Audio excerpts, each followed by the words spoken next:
This week, G-Baby, the usual suspect Steve, special guest and friend of the show Staring John, summon the spirits to discuss 1982's Poltergeist, directed by Tobe Hooper.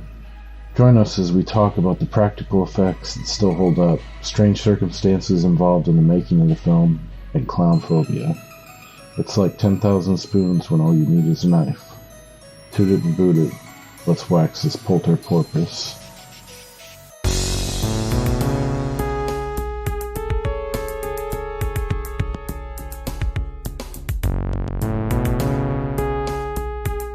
Chase, don't do that.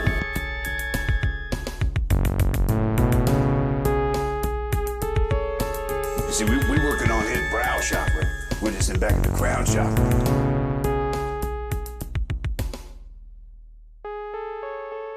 All right, welcome back to Waxing the Porpoise. We are back holding fast with our 2-month-long ode to the Halloween season and get into some ghosty shit this evening. This is my favorite horror subgenre, by the way, hauntings and the like. So we're on episode 26 now, and we are flashing back to Poltergeist from 1982. This is a paranormal / supernatural haunted or really possessed house flick from the famed Texas Chainsaw Massacre director Tobe Hooper. So tonight, or whatever the hell time you're tuning in, you'll be treated to a real murderer's row this evening. You got myself, Jim G. Baby. The funk of 40,000 years. G-funk. And of course, we also have the usual suspect, Steve. Yo. Carlos Blanca. Charlie. How's it going, man? Dude, how stupid is that of Guile in that part to be like, hey, friend of mine who's in captivity with this really evil guy? Like, so fucking stupid. It's almost like that movie's not perfect. Understatement of the evening, I think. Joining us for this episode, we have back-to-back special guests. Please welcome Staring John Kenyon. Welcome, John Dog. Yes, thank you.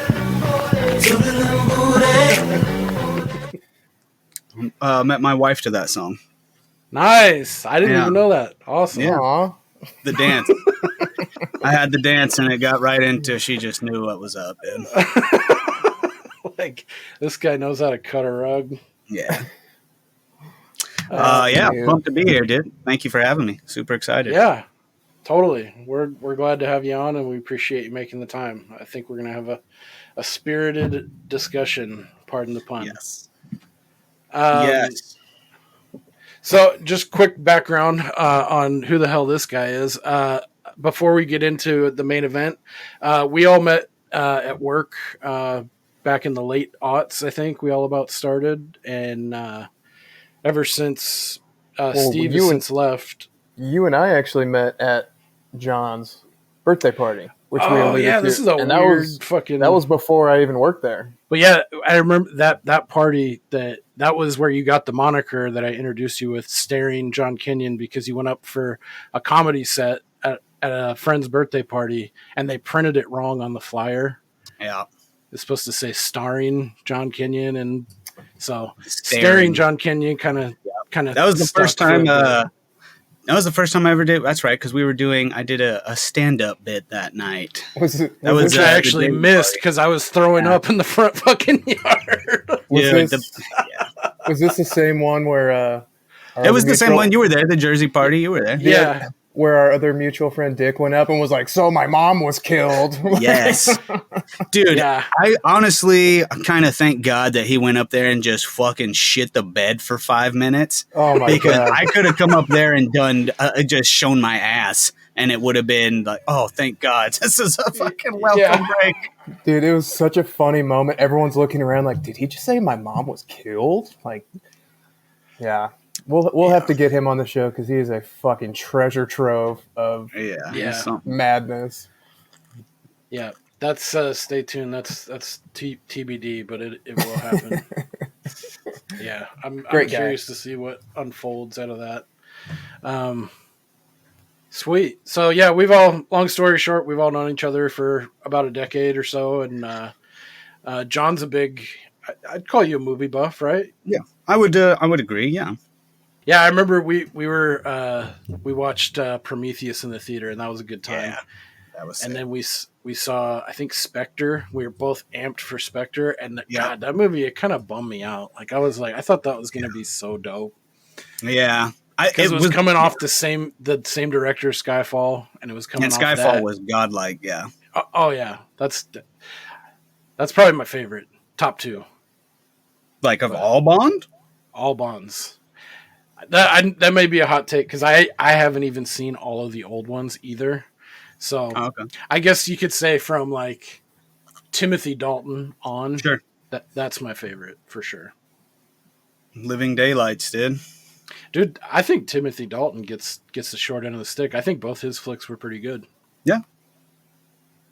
I guess he was going to go on to play a third one too, but there was some like scheduling conflict, and they wanted him for a third one. But it almost anyway, incidental the way they did it. Yeah, that was weird because it was like 1, 2, 3, 4, 5. Like each actor, it was like in numerical order, like how many films they did.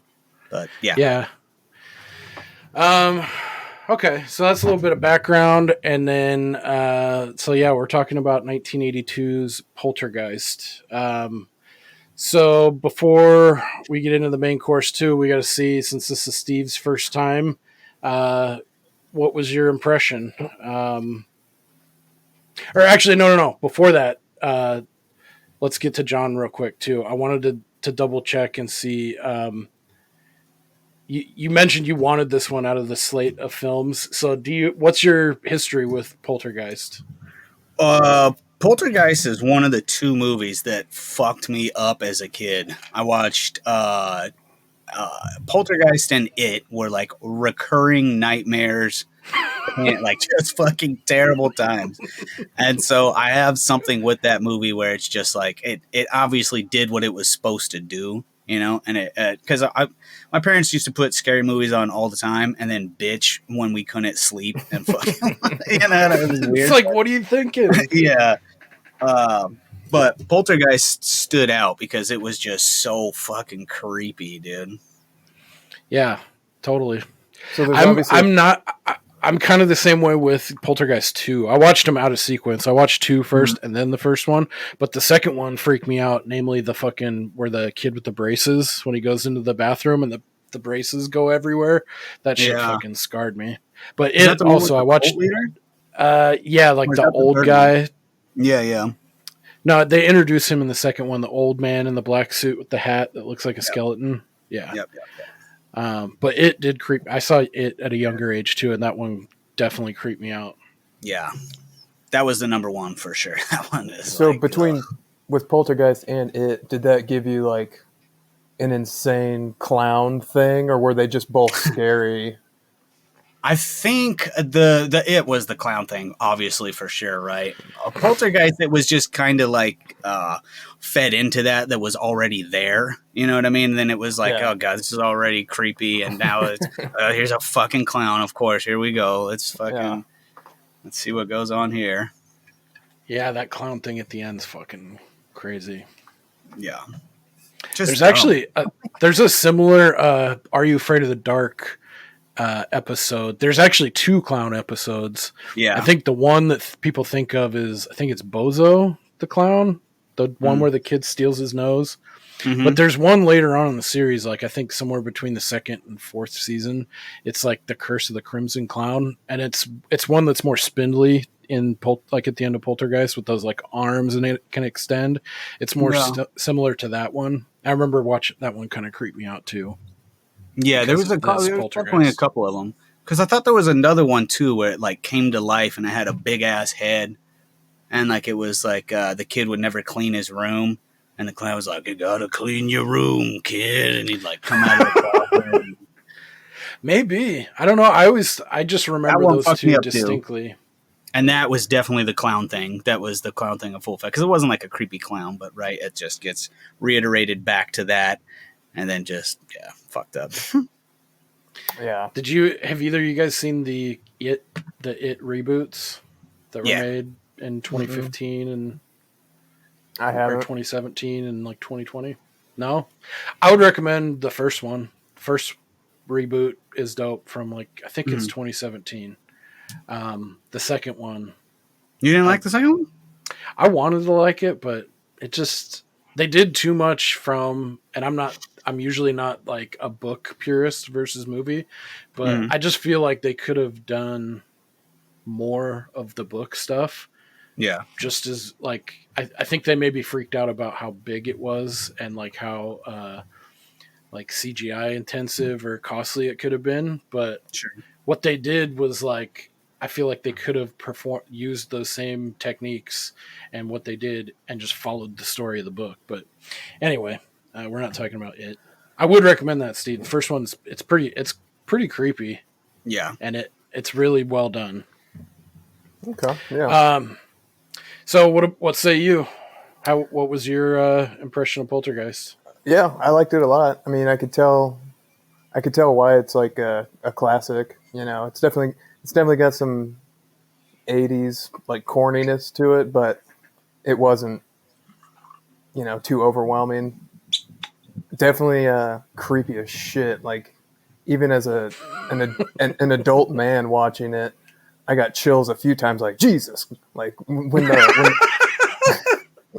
like when the mom when the mom turns around and all the chairs are stacked up on the kitchen table, I was like, oh my fuck. That was the first one. This is unbelievable. That part is crazy.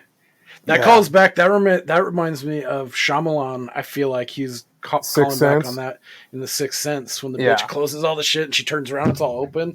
Yeah. It felt very derivative.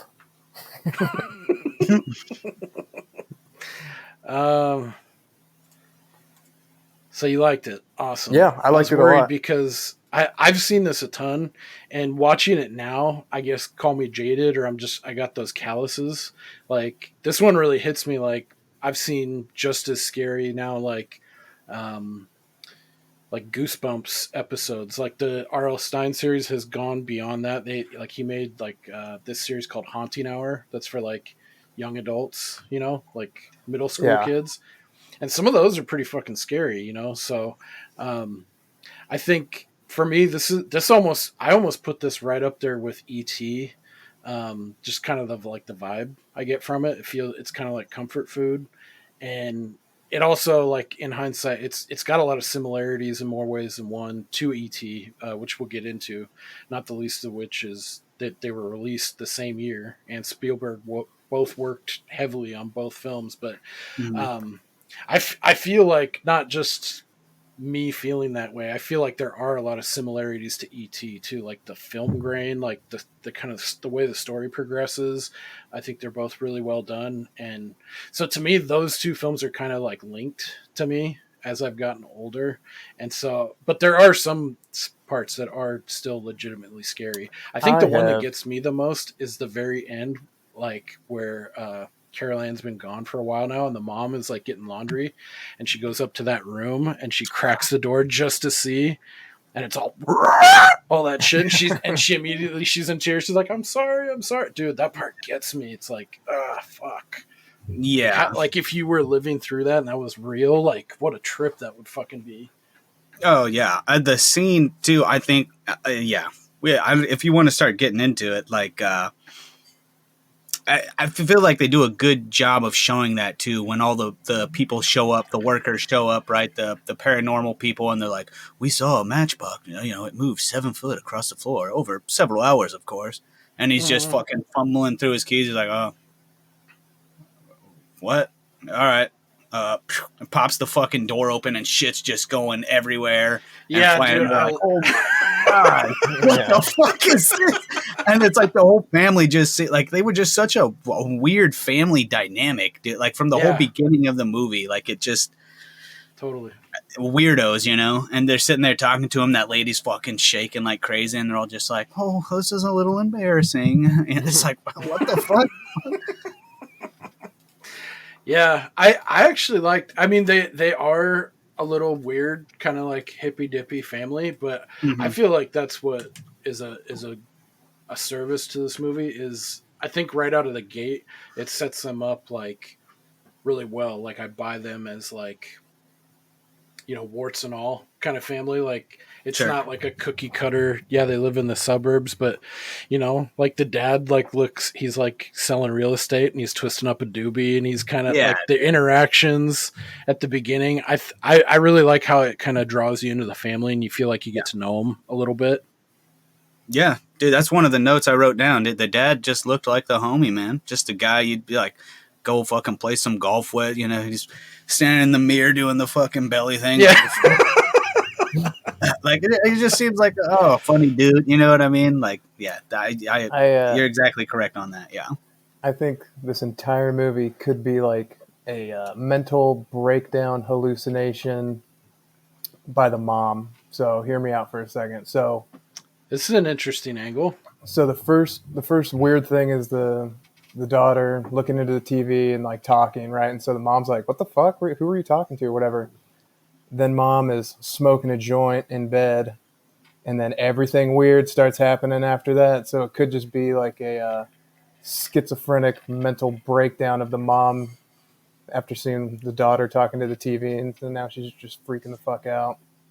Yeah. So this is just an anti-marijuana movie, I believe. Reefer Madness Redux. Well, they say that in the breakfast too. And the husband was reading a Ronald Reagan book, Nancy Reagan, Just Say No, Drugs. Yep. Yeah. Dare. Log not. Fixed it. Dude, that's interesting. I wish I had the fucking Big Lebowski. That's fucking interesting, man. That's fucking interesting. Well, that's just what if it's opinion, just the mom? Man. She's like strapped down on like a fucking gurney and she wakes up and it's just like out 6 years later. Yeah. That's a very Shyamalan ding dong twist. Shyamalan for sure. Interesting.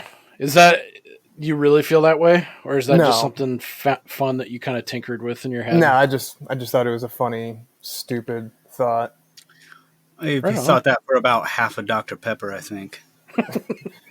I also feel like the brother has a much shittier time than the sister, because they focus on the sister who's like, okay, she's talking to a friend in the TV, then she goes through this portal where she doesn't really remember anything. The poor fucking brother is being tortured by the clown, then the tree, then he gets half eaten by a tree, and then choked out by the fucking clown. And meanwhile, all they care about is the sister, and he's like, I'm dying every day over here.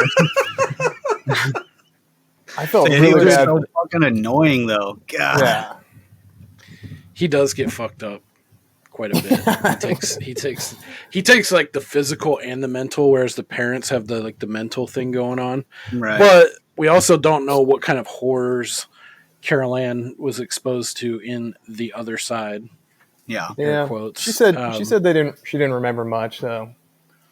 Yeah, but the way they were treating her like this golden calf, like this is their ticket, all these spirits, to right. Yeah. To take, maybe she was just isolated to fit the plot until they could rescue her and she's unscathed, but. Well, she was the target of the poltergeist, I believe.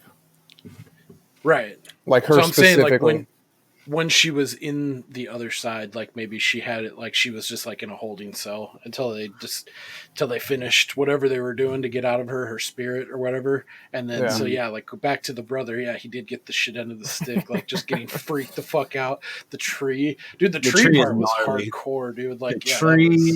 The movie does a great job of shit that's not making a staticky TV. That shit is creepy, bro. The way the way she's sitting in front, it ends with the Star Spangled Banner, and then it's just fucking, and the fucking tree was creepy, dude. There's just all kinds of weird shit that is it's not inherently scary. But that tree off rip, I was just like, yeah, dude, yeah. So my grandma something fucked up about it. The last year of her life, her cognition was slipping, we'll say. And there was one time where she was sitting in front of the TV at my aunt's house, and she's waving at the TV, and my aunt is in the kitchen. She's like, "What are you doing, Mom?" And she's like, "They're talking to me." They were watching some news show, and she's like, "They're talking to me. I'm just saying hi." I'm like, Jesus, that would creep me the fuck out. Oh, bro. He needs some milk. Yeah. Yeah, that would creep me the fuck out too. Yeah. Ugh. Yeah, I've heard of people when they're passing, and they're like in a drug-induced stupor, say some weird shit, like when they're about to go under the influence. But Yeah. Yeah. If you ever talk to like hospice people or nurses that see people about to die, it's crazy how they all sort of follow the same thing. Like a nurse will be like, they probably have like 2 days left, just based on like how they're breathing or what they're doing. Like I'm sure your mom has experienced a ton of that shit. Like, and I guess there's a pretty common thing where someone will be declining steadily, and then like right before the very end, they'll bounce back and have like a day or two where they're like normal. They feel like their old self, like a rebound, and then it's just back down again. damn. Yeah, it's nuts. Like what a cruel little like, hey, things are getting better. Yeah. You're dead. Yeah. Or maybe what if the universe strings it out so someone could make it in time to like say goodbye or see him one last time kind of thing. But yeah, that shit is nuts. Yeah, we don't really go.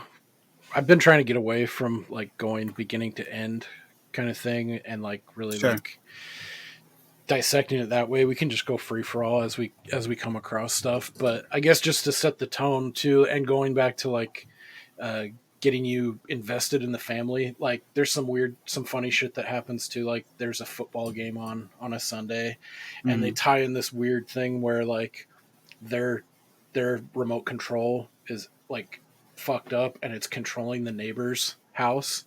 So every time they're all this family, the Freelys, Craig T. Nelson and friends, they're sitting trying to watch the game, and then the dude in the next door has little kids and they're trying to watch like fucking some little kid show. Mr. Rogers. So they keep flipping, and they're like got money on the game, and like someone's just about to score, and it switches, and like with the way the guy comes in too, he's like riding a bike with like a case of beer, and he falls off and loses a 6-pack, and they're all having fun. It's just like, and like there's kids out in the street. It feels like those old, like the good old days, like people had like block parties and shit. That kind of thing was probably on the way out, but yeah. Anytown, USA, Jerry. So yeah, we get into it there. There's like the fucking the little girl, Heather O'Rourke, the platinum blonde little girl, starts seeing shit in the TV and spirits talking to her. A little bit of trivia about that. So I guess Drew Barrymore originally almost got the role for Carol Ann, one of our main protagonists, I guess. But Steven Spielberg said he was looking for a girl like a little bit more angelic and like innocent look to her. But this ended up helping because at the time, like it's weird too, E.T. and Poltergeist were I think they were like 3 to 6 weeks offset from one another. So they were pretty much developed in parallel. So, when Spielberg casted for Poltergeist, he remembered Barrymore and was like, I think she'd be perfect as the little sister in E.T., which was like... So Poltergeist was first? Yeah, like the casting for. So, and that's how she was able to parlay that exposure into getting the role in E.T., which like that was her first like blow up role, I think. Outside of like commercials and stuff. I've never seen E.T., but aren't they about the same age and the same kind of aesthetic? Yeah, that's what I say too. Like, if you watch E.T. after this, you'll be like, "Oh yeah, there's like a directorial like signature kind of vibe, and it's the same year, so it's like the same kind of film, and they're both big budget, blockbusters. But yeah, they definitely have the same year as Blade Runner, just less shitty. Drew Barrymore is the either granddaughter or great granddaughter of what's his name from It's a Wonderful Life? Old Man Potter? Jimmy Stewart? No. His name's something Barrymore, but he's the I didn't know the old man who like owns everything. Have you guys seen that one? That's a good one. It's my favorite Christmas movie. Yeah, I've seen it, but I didn't know that like that was her great grandfather. I don't know, some old fuck. And he's probably too young to be her grandfather, but Anyway, going back to the remote little fun back and forth, it made me think of like a really dark thing I had heard on a podcast not too long ago where this was like the mid 2010s maybe or aughts. This guy's setting up a wireless baby monitor, like a video camera baby monitor. And so he fires it up and it's got its signal crossed. And the video that shows up on the screen is not the video of his kid in the other room. It's a video feed of this kid who's like tied up and bound in like a dungeon. And so they end up figuring out it's one of his neighbors, and the signal just got like transmitted wrong. And it's a long story, but yeah, it's a less fun version of this little remote control goof. Yeah, I'd say so. This little Bobo. Fuck. Dude, that'd be so... Can you imagine? That'd be so creepy. That comes up on your screen. Like, oh, fuck. Yeah.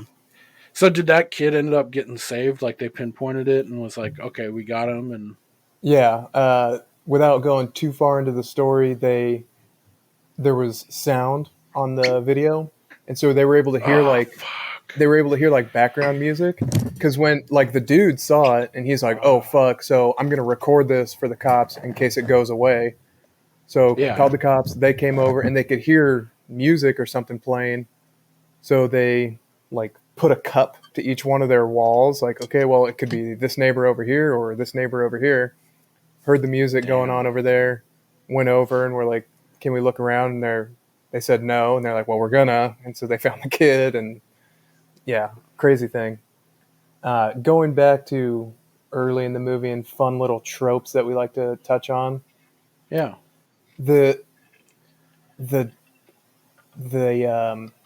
creepy like mid-30s dudes who are standing around like oogling at a 15-year-old girl, like that is so fucking creepy.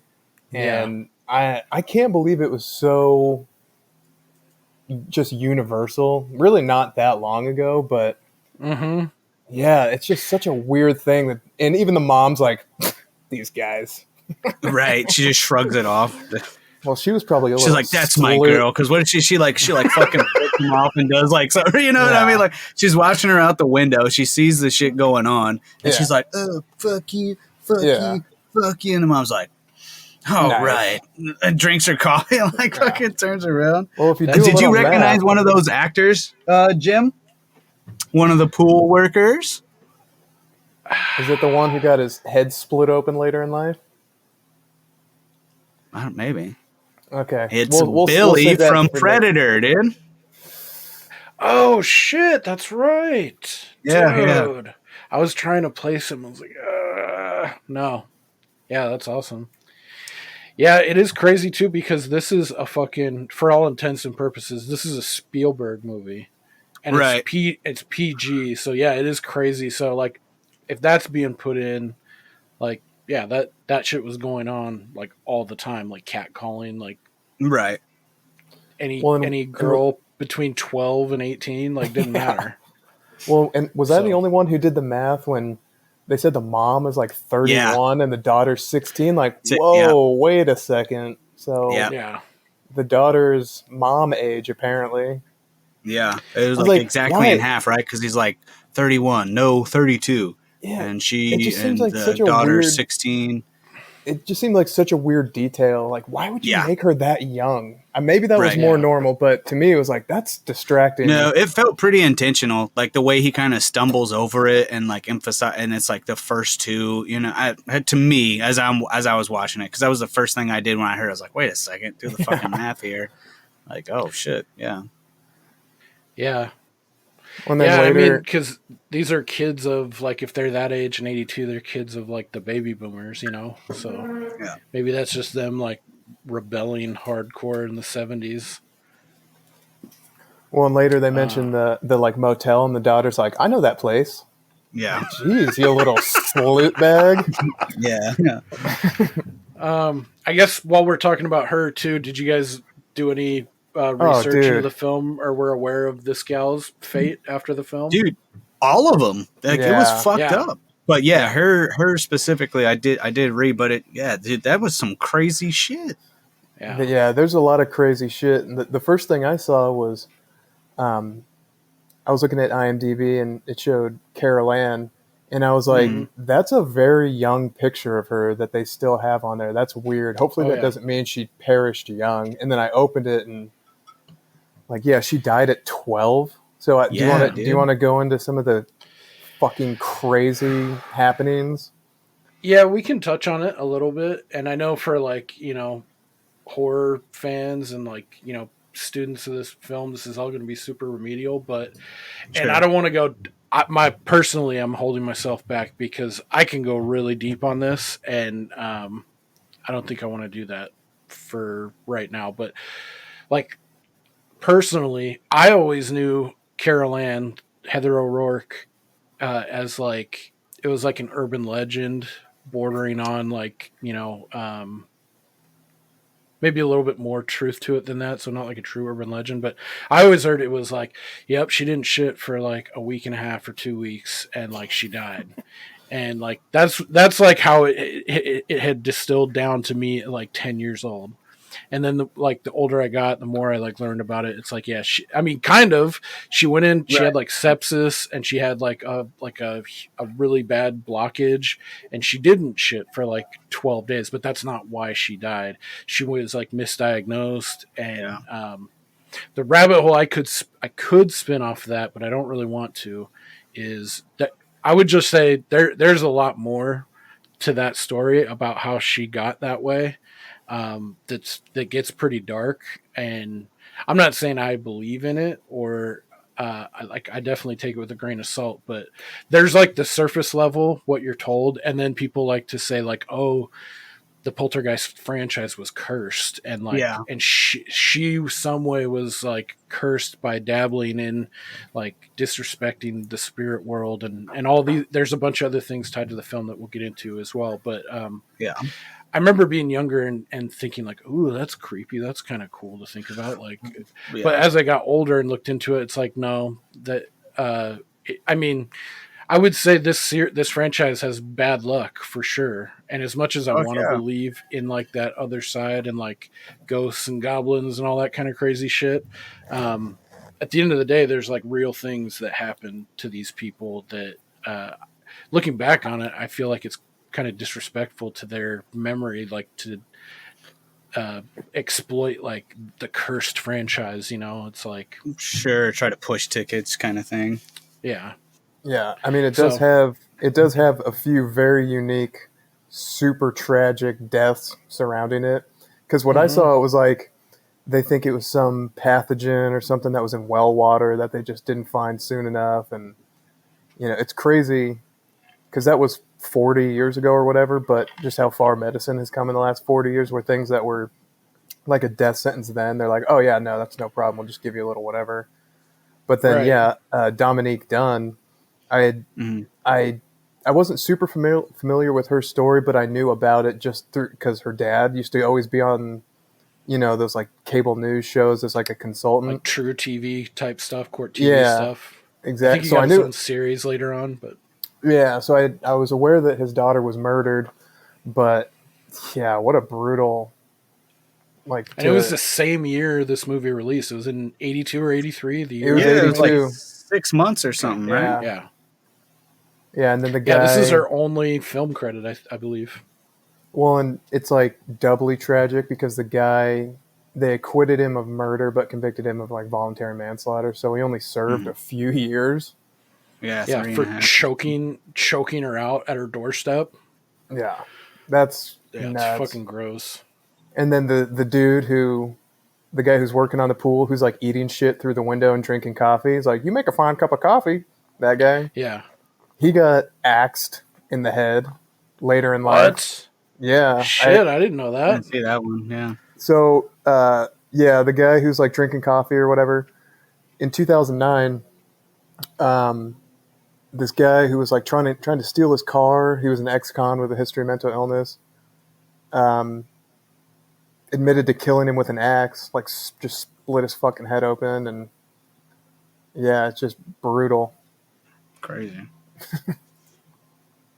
Yeah, that's fucking nuts. I guess getting to more of the cast and characters in this film. So originally, first off, Steven Spielberg and Tobe Hooper, they both agreed that they wanted like near or virtual unknowns for all the main cast to make the haunting feel like more real, like at the time, and like this Someone you was like, can't place.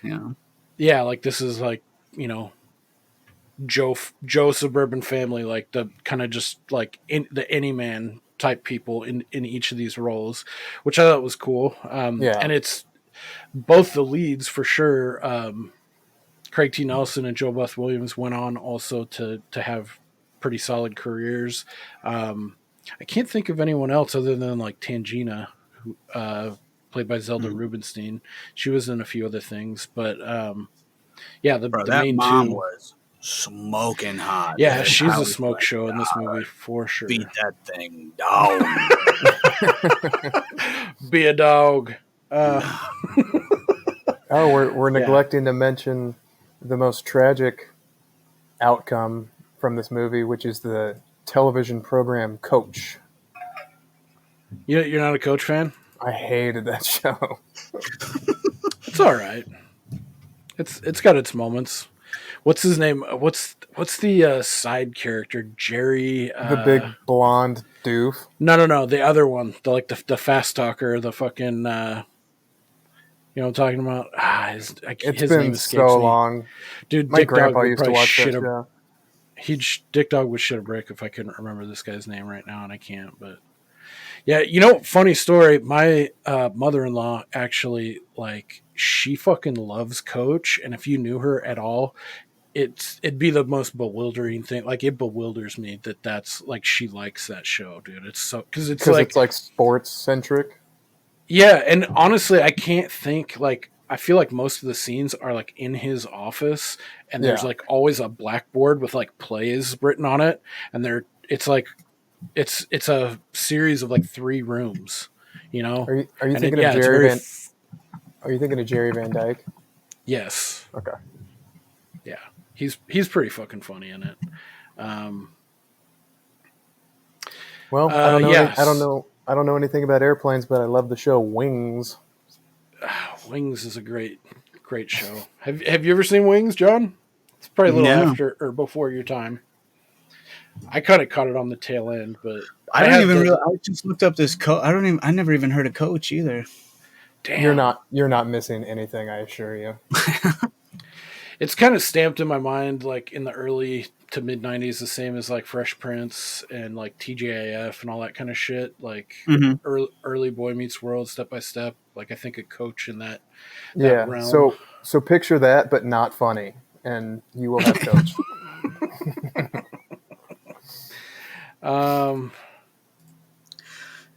Yeah. Dude, I thought what was pretty crazy in the movie, I don't know if you guys caught this, but it seemed to me like everything really kind of started kicking off once they started cutting into the pool, right? Like the guys show up there and it's like weird shit is kind of happening, right?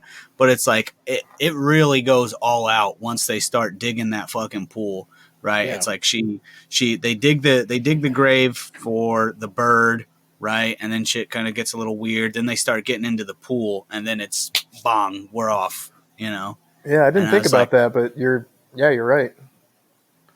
Yeah, totally. That's a good observation. I mean, I remember I just watched this like 4 or 5 days ago. Me and my wife just threw it on, and I was like, oh shit, we're podcasting on it. So I was like, perfect. But yeah, this is one we watch every year around this season because it's just like I said, comfort food at this point. But she was actually going off on there. I think you just elucidated on it really well, John. But she made the comment. She's like, why does this shit only happen to them? Because you see, like, oh, like the whole development had, was built atop Indian burial, or not Indian, but just a burial ground, and they didn't move the bodies.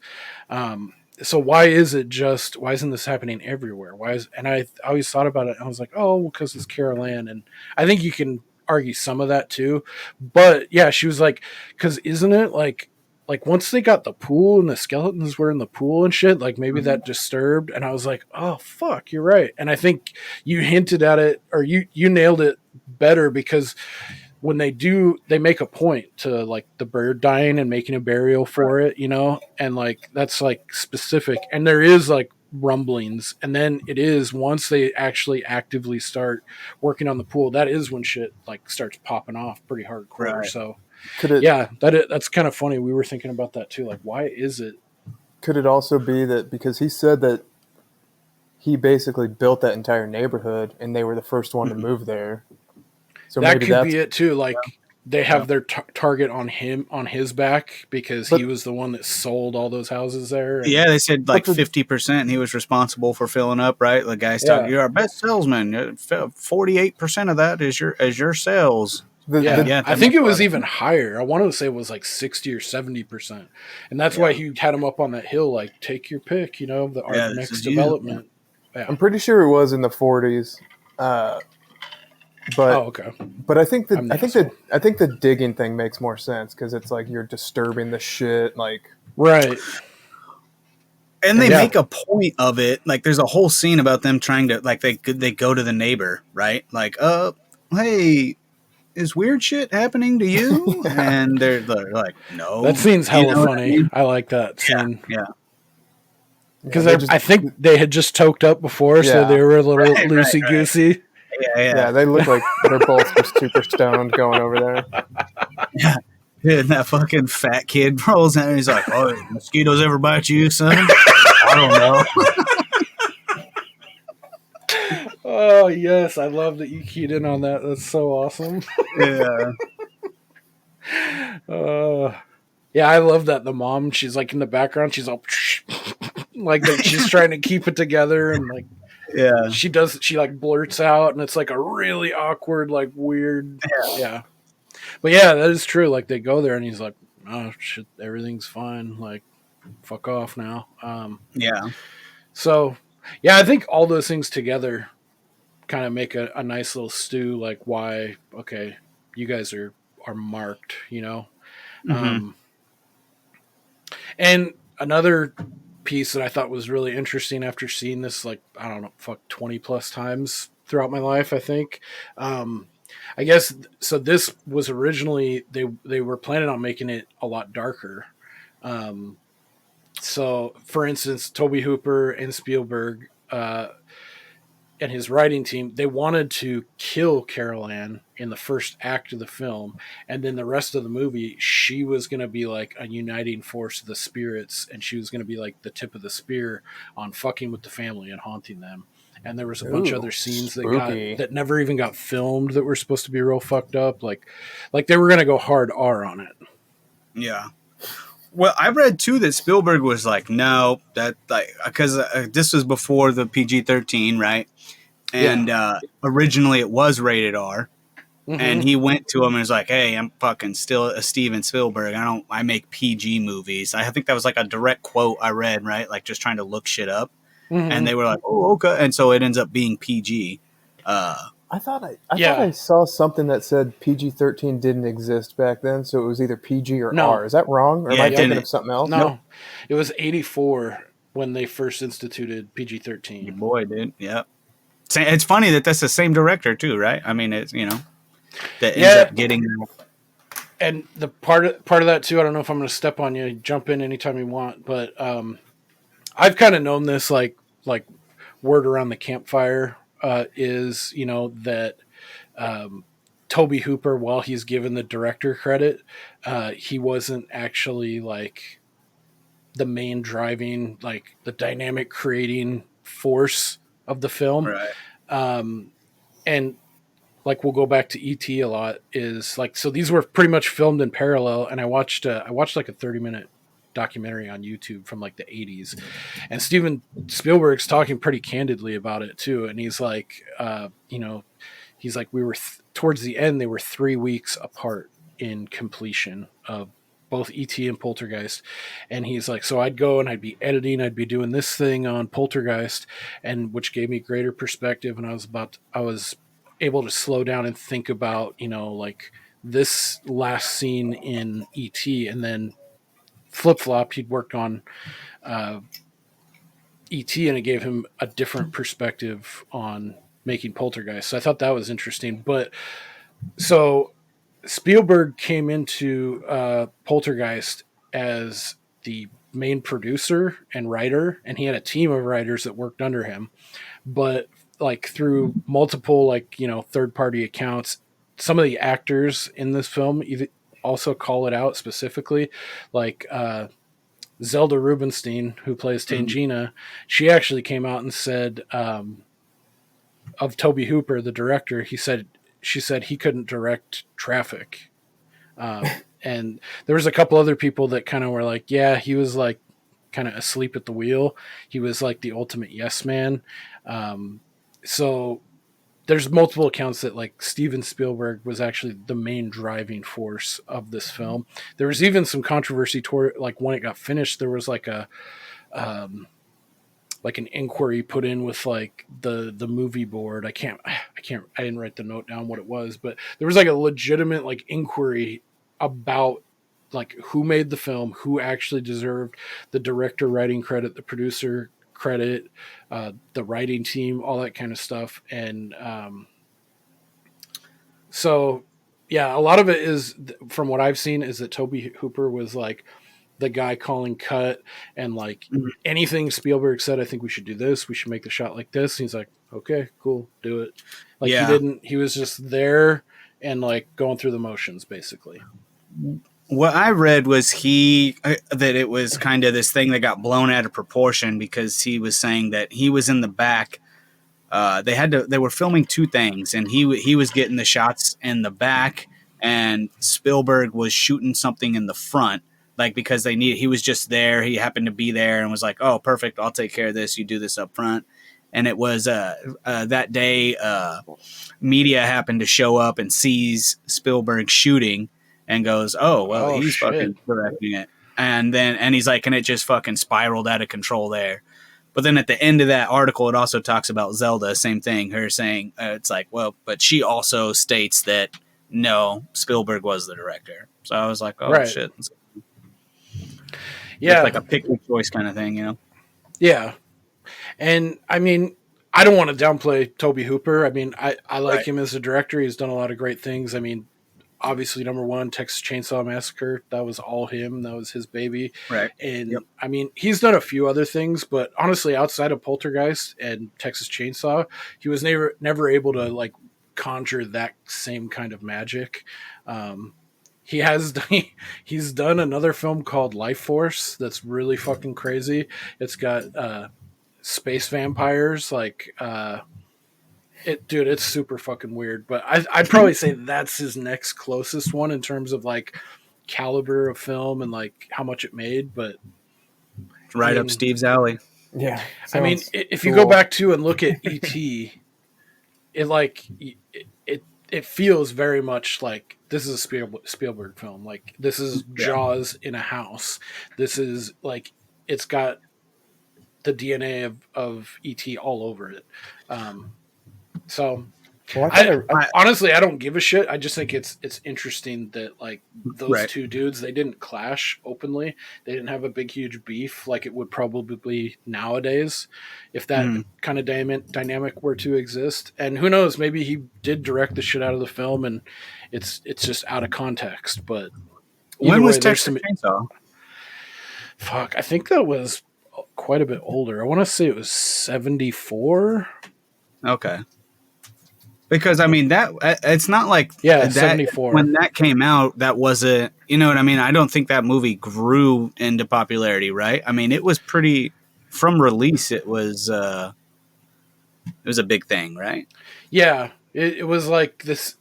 Like the way I think about it is, because obviously I wasn't there when all that shit went down, but I think about it kind of like Blair Witch, like how it was like in the zeitgeist, and like how it kind of just caught fire word of mouth, because Texas Chainsaw, he was a veritable unknown, and they shot this thing like guerrilla style, kind of like found footage, but not really, but really low budget in like the dead heat of like Texas, like that's where Tobe Hooper's from, I believe, and like 110-degree weather, like really like shitty conditions, and they put together something really great, and it kind of just it took off like pre-internet, obviously, kind of like Blair Witch. I kind of think about it as that same kind of phenomenon, but yeah, because I was just thinking, it's like, well, if he wasn't, I could see if he wasn't popular at the time or something, and you could make an argument for it. But it sounds like he because I obviously I don't know either, right? Not from that time era, but Spielberg was already a big name. Oh yeah, so he was huge. He had done at least one, maybe two. Indiana Jones. He'd done Jaws. Right. He'd done Close Encounters of the Third Kind. So yeah, he was a heavy hitter at that point for sure. He could pretty much write his own ticket. Well, I read the amount of Star Wars shit that was in the movie. I thought was pretty wild too, dude. Like that was crazy. In the kids' room, I don't know if you caught like Darth Vader, C-3PO, fucking Chewbacca. Like it's like the whole room was like Star Wars shit. I thought that was kind of. I was like, what the fuck? I don't know. I just thought it was weird. Yeah. Did I go ahead. Sorry, Steve. I was just gonna say I read something that said Spielberg was like contractually prevented from working on another film because E.T. was going on at the same time. So maybe he just did this like using a surrogate in the form of he was prohibited from directing another film at the same time because it was at a different studio. But yeah, he could still produce and write, which he did. But yeah, that's kind of goes to the argument that like he was the director actually. Right. They just passed it off as it benefits everybody to have him on board. So that would explain why the what's his fuck, isn't upset. Tobe Hooper. Yeah, that he's getting credit for it. Yeah, he got paid, man. He got the notoriety. He got his name on it. So, yeah, I wouldn't put up much of a fight if I were him either at that point, having that kind of the star power of Spielberg coming on. And because what I saw in that documentary, too, it was like multiple cast and crew members were like, Steven was there every day except for like 3 days when like his kid had to go to the hospital or something like that, like where he couldn't be there, but he was there every single day. And that's pretty wild to think. Like now you think of big blockbuster pictures and like how long they take and how intensive they are. He was doing E.T., which I mean for a lot of years was like the highest grossing picture ever made, and Poltergeist at the same time, which Poltergeist did super well too. And I think it released either a week before or a week or two after E.T. Like it actually released, and it still did like gangbusters, like enough to stretch it out into 2 sequels. How are the sequels? They're pretty rough. Yeah. In my opinion. Okay. What were you going to say, John? Dude, one of them scared the shit out of me. I never remember which one. The first one is obviously what stuck the most. Mm-hmm. But I watched the one with like the cult leader one, and like they follow him and they all get buried under there. I watched that more recently. I think that's the second one. I can't really remember, but the one where I remember there being like a pool, like they're at like a and it's like a high rise. And they start fucking ripping each other's faces off, and for whatever reason, like that scene has just fucking stuck with me for life. So to me it was terrifying. I could never remember, but that one, and that's really all I remember from it, Steve, to be honest. But if you liked this one, I mean, I don't know, I'd watch it. Okay. Yeah, I mean, so going into this movie, I knew literally nothing about it. Mm-hmm. The only thing I had heard was somebody mentioned the scene where the guy's face melts off. Yeah. So I was waiting for that, and then I didn't realize the guy like peeled his own fucking horrible face mask off. But those are actually Steven Spielberg's hands. Mm-hmm. How fun. I would say the sequels are pretty garbage, although the third one that John's talking about, it takes place in like a high rise. And it's fucking, there's a couple scenes that are really fucking scary, like way scarier than the first and the second one. But ultimately, yeah, it's a bad movie. And I had it in my head because I watched the second one first as a young kid, and I just thought it was like, I remember a few scenes that were really scary. So then I thought, older, like, oh yeah, that one was dope because it scared me so much. And when I watched it again, this is probably like 5 years ago when I was older, it does not hold up. And it's like the story is really bad. And there is that one scene that still scared me. But yeah, they're terrible. I would not recommend either one, either. Yeah. Under any circumstance. The second one I'll always remember fondly though, because like the kid Robbie, he's a little bit older, he has braces. There's a scene where kind of like where the dude who rips his face off, like he trips out, like the house is fucking with him. This kid goes in to like brush his teeth and he's got braces, and they start like coming apart, and then at a certain point the whole room is braces, and he's like in a spider, like a cocoon in a spider web of braces, and he's freaking the fuck out. That part scares the shit out of me. Other than that, pure garbage. So I did like the movie for sure. If I had one minor criticism, it would be like after that super creepy chick comes in and says she clears the house. The gal who looks like Kim Jong-un with the creepy ass voice. This house is clear. It's clean. Yeah. When it gets like re-haunted in the last 10 or 15 minutes, I could have done without that. Yeah. I felt like that was way fucking over the top. Really? Yeah. Well, and it seemed ridiculous. Like, what are you talking about? If I just experienced that, fuck out of here, bro. Yeah. Like, I'm gonna take a bath. You two get to bed. We'll get out of here tomorrow. Yeah. Doc, I'm fucking gone. Yeah. And then, I'm sleeping in the moving van out front. yeah. And the clown, I thought that was so dumb. This is the last note I got for it. Why the fuck would you leave that clown in the chair? Right in front of your fucking bed? Yeah, dude. Like we just went like, all right, buddy. Well, everything's fine because that little old lady said so. So you're not going to try to fuck me under the bed or anything, right? Yeah. What are we talking about? Dude, crazy story about that too is when that clown, like they had it set up, it was all practical, obviously it wasn't CGI. They had it on wires and shit, pulleys and all this crap. Mm-hmm. So when that clown starts strangling Robbie, there's I think it's still in the film. There's a part where he says aloud, like audibly, like I'm choking, and both Tobe Hooper and Steven Spielberg were there watching the shoot, and they didn't realize like that wasn't him acting. Something had malfunctioned and it was really choking his ass, and they thought he was like, oh, he's really getting into this fucking role. It's killing like, yeah, literally. And it wasn't until Steven Spielberg noticed that his face was turning purple that he's like, oh fuck. And the look of the kid's eyes like struck him like, oh shit. So then they stopped, they had to pull the fucking thing off of him, and that like traumatized that little kid like for a long time. But yeah, I thought that part was fucking, dude, that's insane. Just like, oh shit, he's actually suffocating. Get that fucking shit off him. Yeah, make sure Dude, I love make sure those we get kind that of shot stories.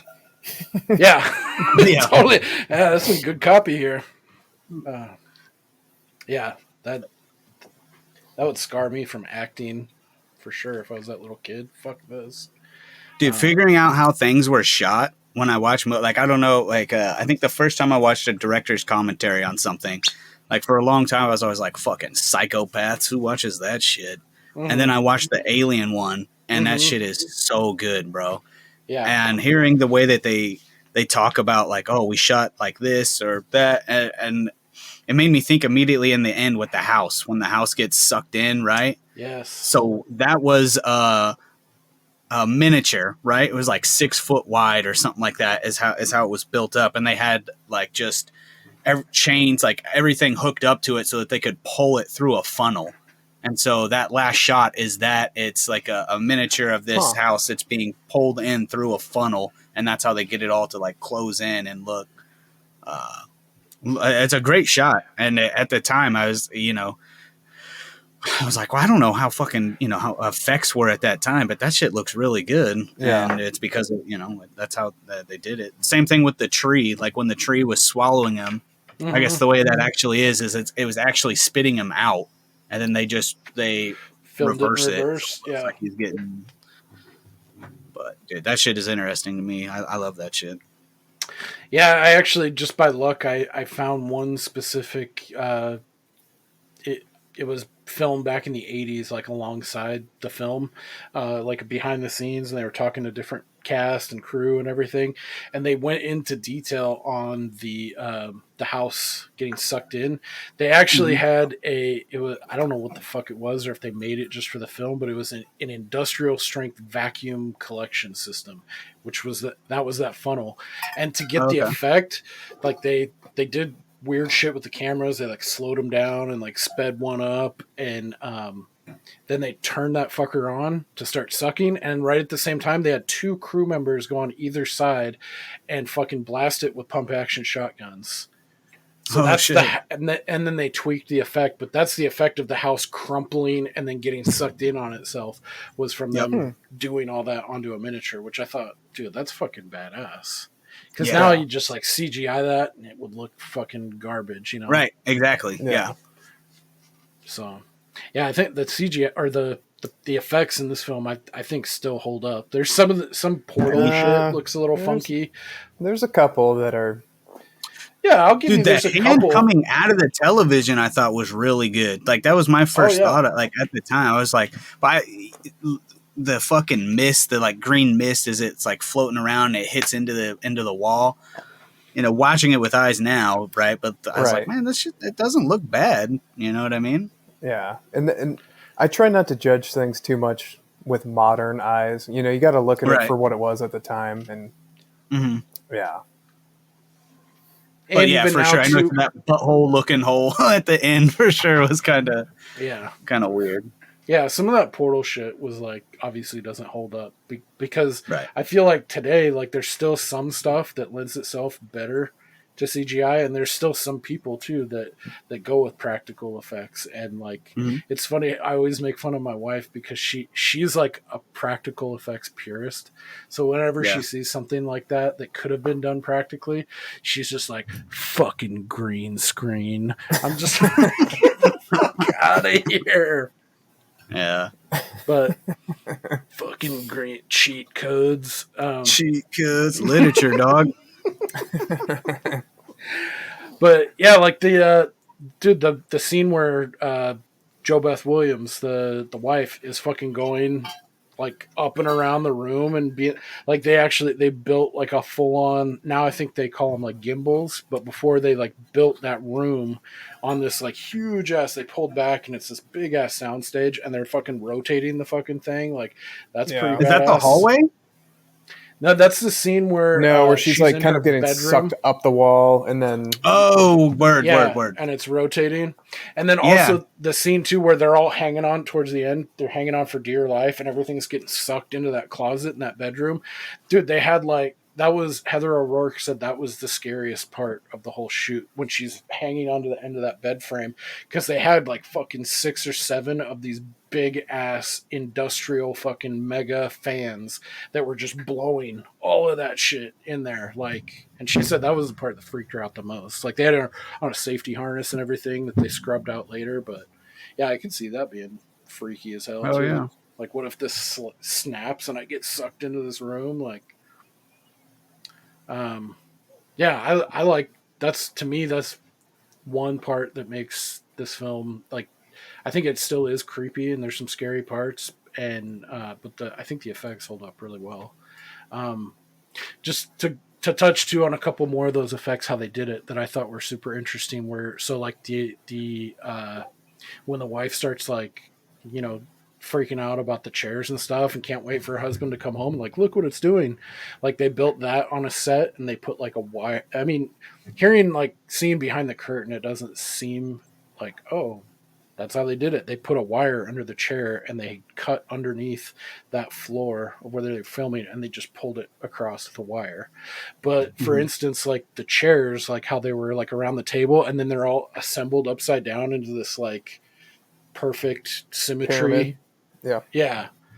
So what they did was, I guess they shot it in real time, but they had a pre-assembled, like screwed and glued together one table with all the chairs, and then so they set it and they filmed with the just regular table, 6 chairs all strewn around the table, and then the camera pans to the right, and the mom, like, they focus on her. She drops down. She opens a cabinet, grabs a bottle of cleaner or some shit, and pops up. And I think it's 4 seconds. And then the camera pans all in one shot to the left.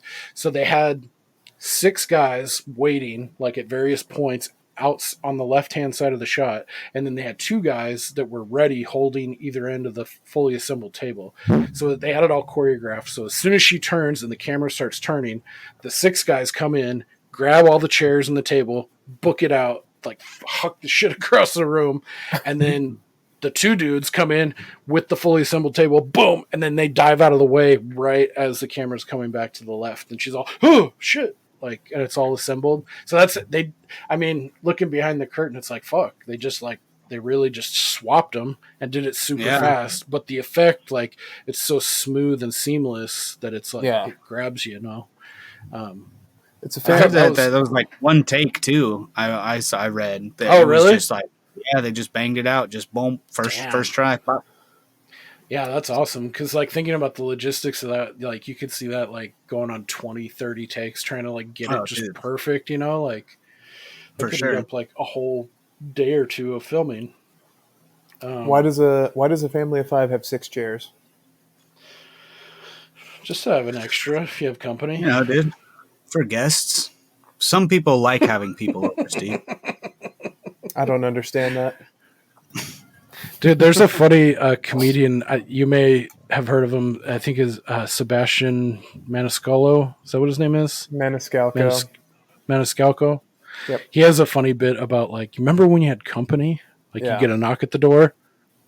I won't go into it, but anyone that likes that guy, that's one of my favorite it is very funny bits. Yeah, you used to be excited, like, yeah, come on in.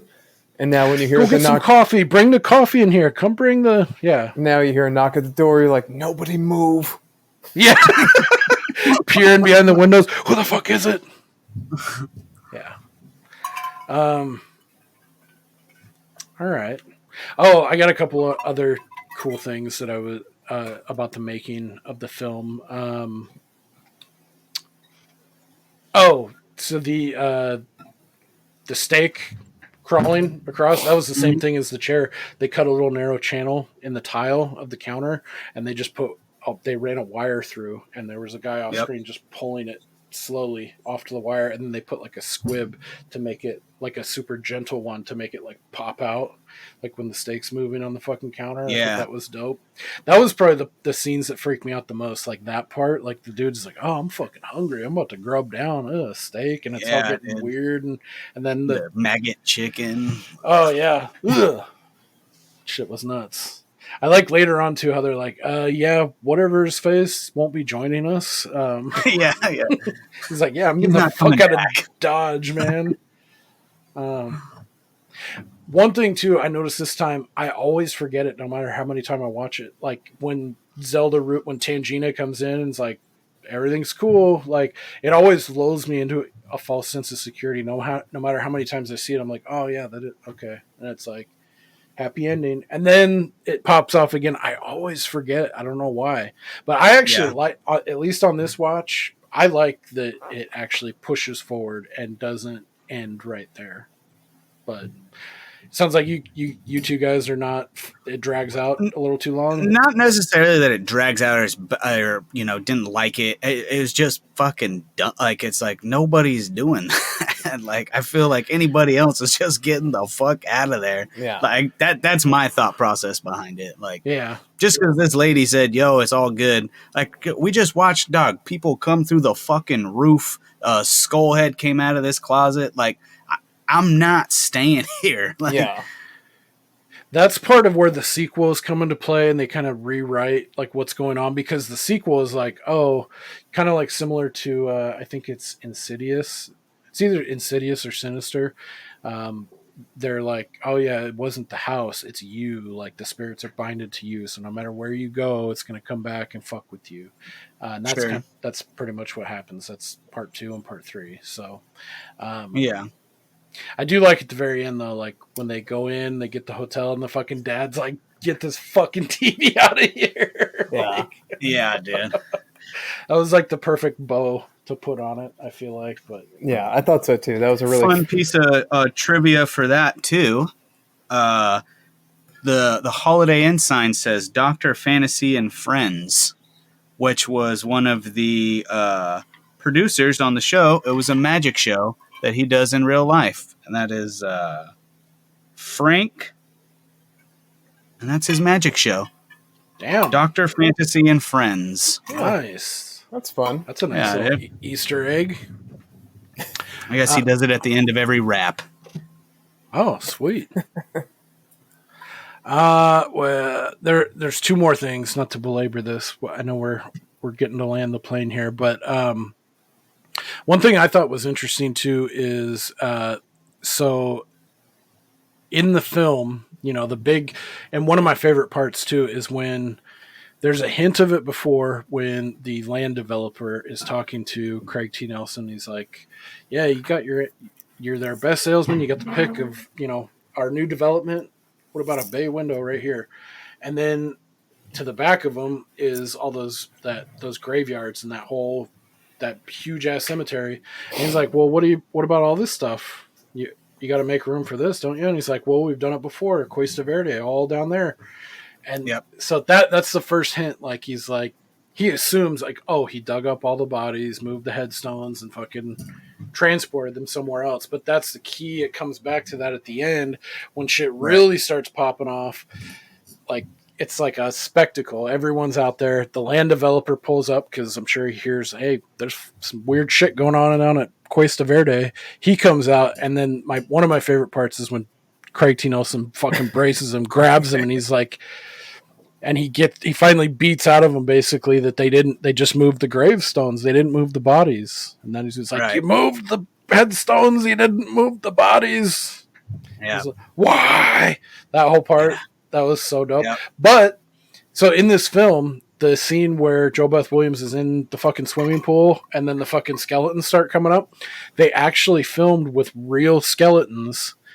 Yeah. Because they were cheaper than the plastic ones. So then that goes back, if you want to get tinfoil hat about shit, it's like maybe there is something that adds a little bit of credence to the whole, you know, is this film cursed or possessed? Because they did the same thing that they're guilty of in the film universe. They disrespected,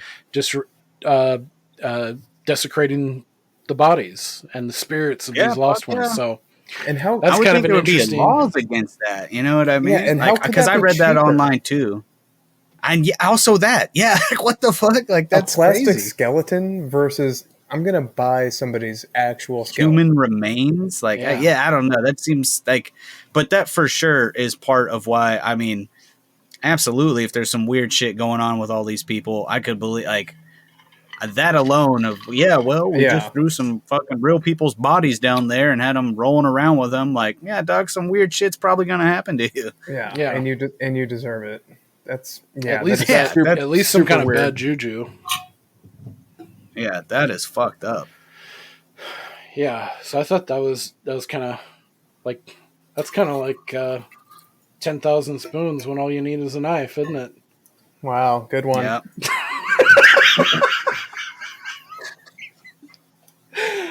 Oh fuck! I love that. I did think at the very beginning of the movie, there's a screen that's like, "Hey, just in case you're sensitive to light, be careful." Yeah. I'm like, that's weird. And then after watching it, like, Jesus Christ, I'm glad I don't have fucking epilepsy because that was pretty nuts. Yeah. Yeah. Old Nate Dogg would have been biting his tongue off there. Nady B.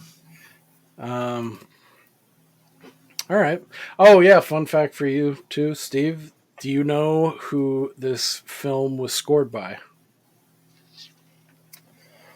I don't, but I did like the music. You don't know who it was scored by? No. It was from Chinatown fame, Jerry Goldsmith. Oh. Oh, this is unbelievable! I remember you liked that score, didn't you? I did. Yeah. From Chinatown. Yeah. Same guy. I guess Spielberg, like up to this point, he had only worked with John L. Williams of Star Wars fame, like master composer dude. He'd worked with him on every other film, but he couldn't get him for this, so he went to Jerry Goldsmith, which is solid backup, if I may say so. Okay. Is there anything else either of you two guys want to rap about concerning Poltergeist? No, I don't think so. Poltergeist specifically? No, I do not. I think that was, we hit everything I had marked down, yeah. Okay. I don't have a Denzel devotional or a funny clip, anecdote, or colloquial corner. Do either of you two have anything along those lines? No. I might have a little something. I heard. Okay.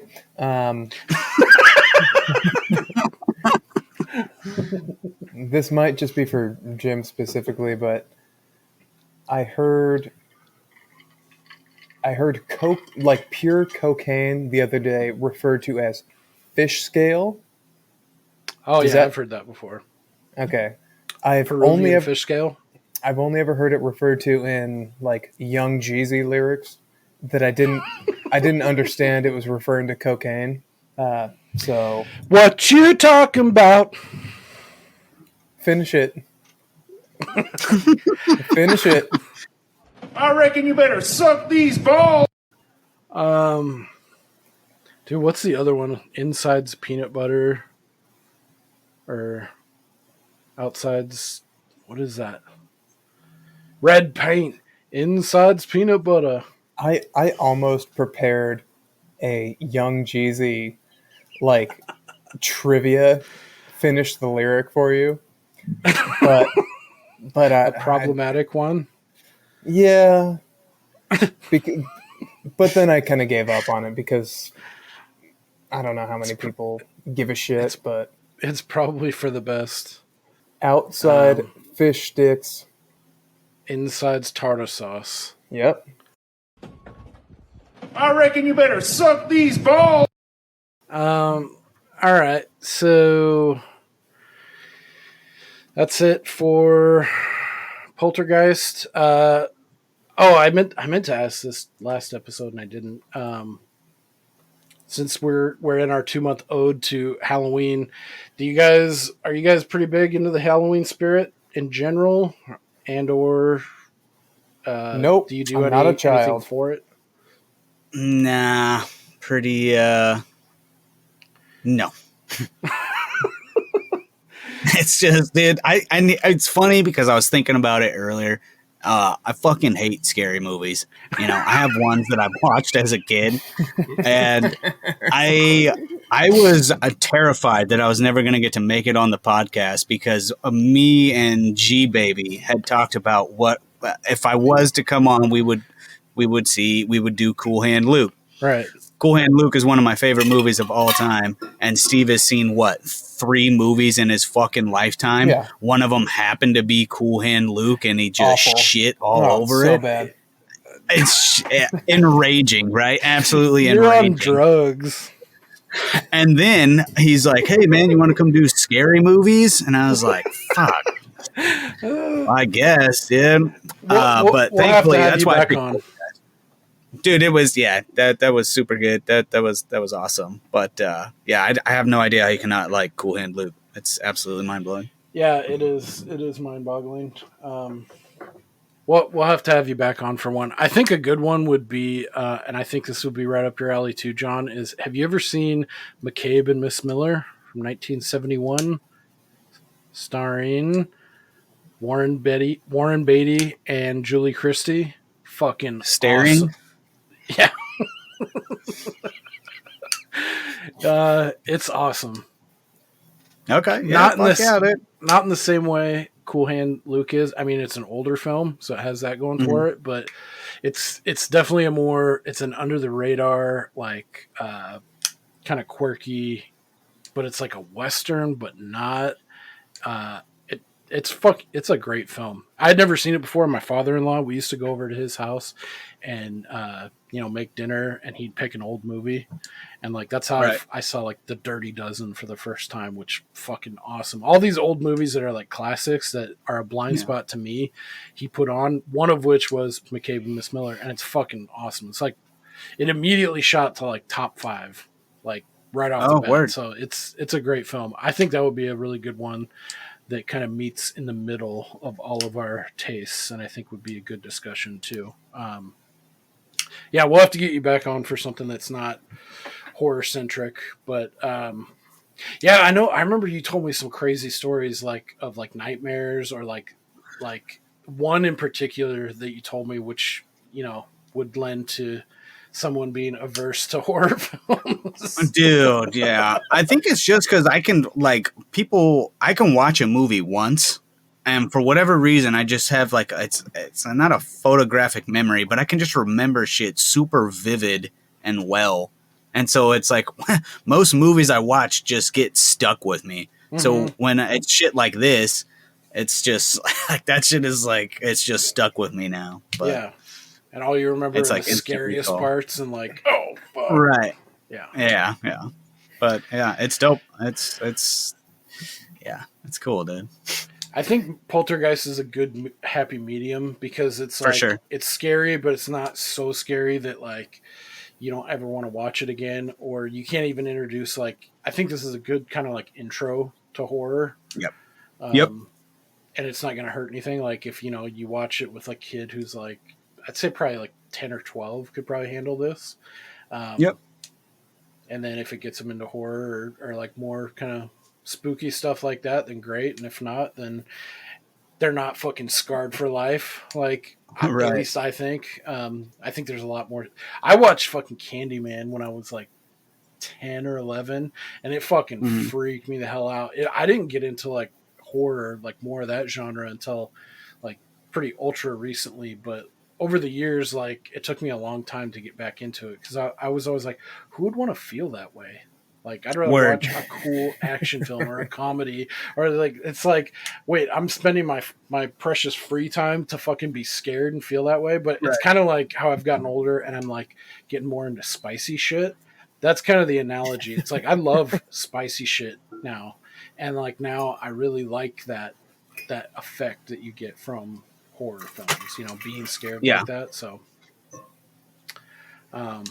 yeah, like the other day, we went to the farmer's market and I got this fucking Scotch bonnet, fucking hot sauce that's like, I don't know, 300K Scovilles, and it's like, I'm good, like it gave me a little burn, and then you get that after euphoria of it fucking like kicking you right in the fucking teeth.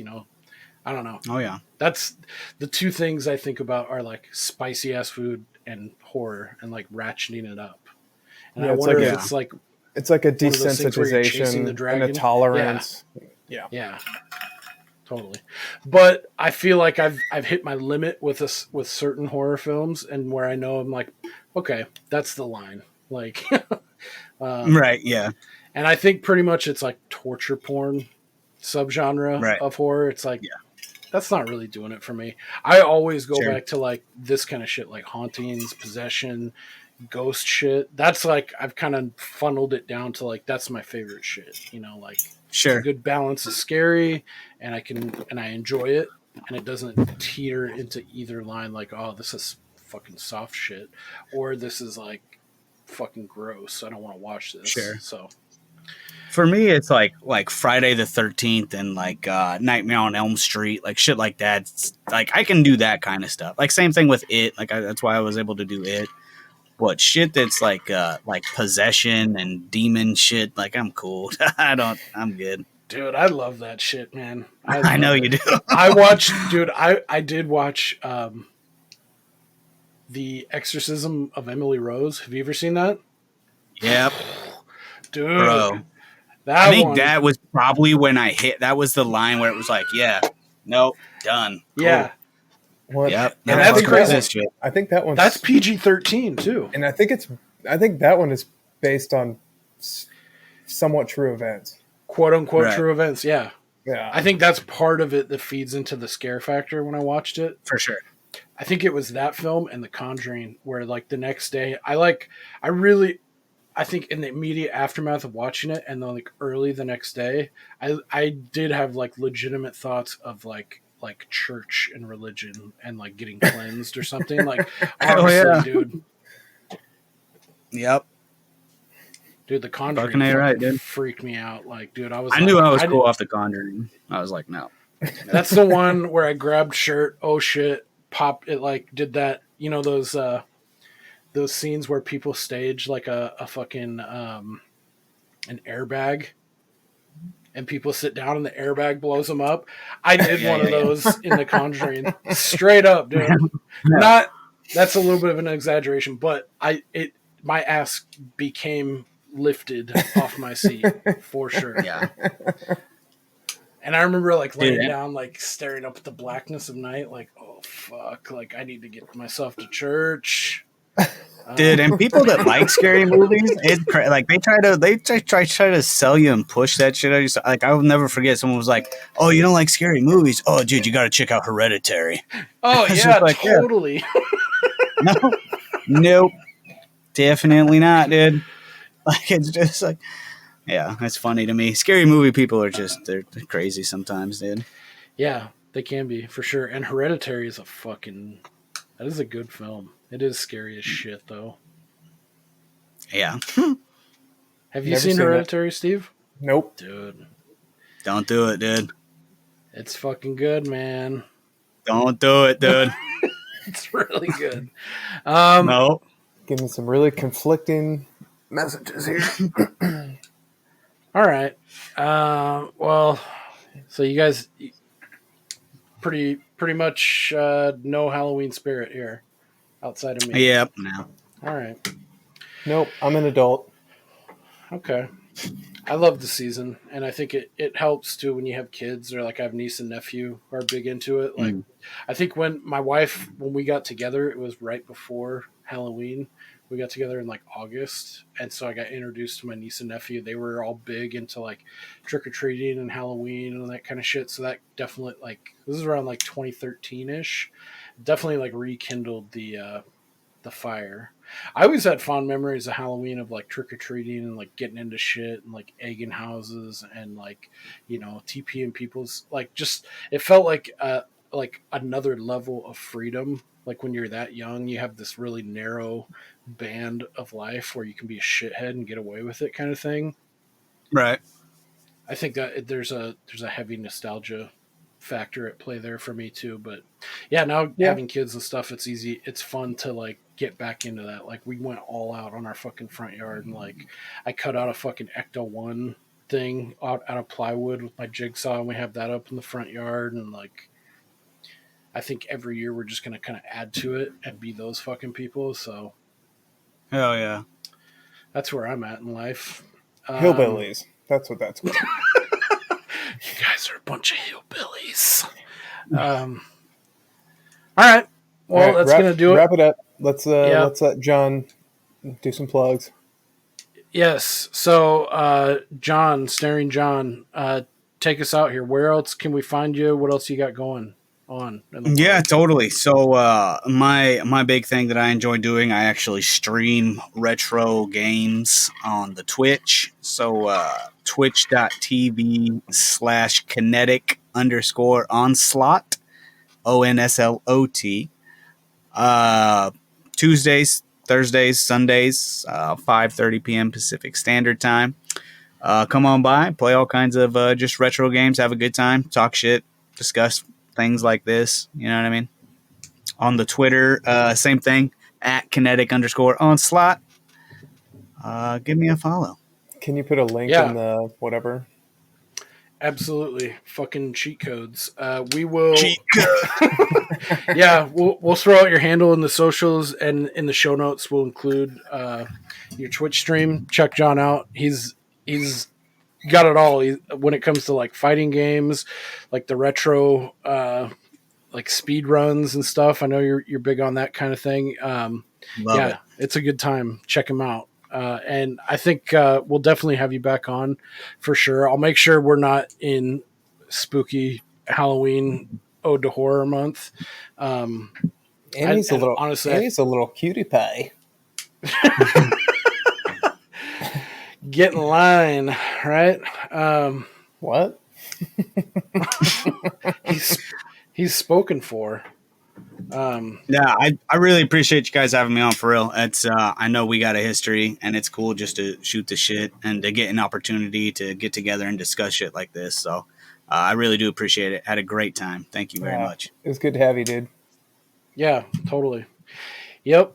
This is all in fun, and yeah, I think McCabe and Miss Miller will be an awesome episode to have you back on. So we'll get that working, and I think next week. Fuck, what are we doing next week? We're either doing. See, I thought about Beetlejuice because Steve has never seen Beetlejuice, and I think That'd be a sick episode. That's a good run up to Halloween as we get closer and closer here. But I was thinking about swapping out Exorcist 3 for it because someone brought that up and I always forget about it. And it's like, dude, that movie is fucking awesome. And I think you would like that one, Steve. And it's okay to watch it out of sequence. So we're either, I'll noodle on it. We'll talk about it more, but we're either going to watch Exorcist 3 next week or we'll cover Beetlejuice. One of the two. I think either one, I can't miss. But yeah, TBD for next week. So yeah, this has been Waxing the Porpoise. If you have any questions for John or us or about Poltergeist or anything in general, you can hit us at wax@waxingtheporpoise.com, or you can reach out to us on one of our socials. Instagram is Waxing the Porpoise, Twitter at Waxing the Porp. Thanks again to John for joining us. It was awesome having you on. He'll definitely be back in the future. Any final thoughts? No, pretty good, dude. All righty. Well, take care, and we'll see you when we see you, and we'll see you later. I reckon you better suck these balls. And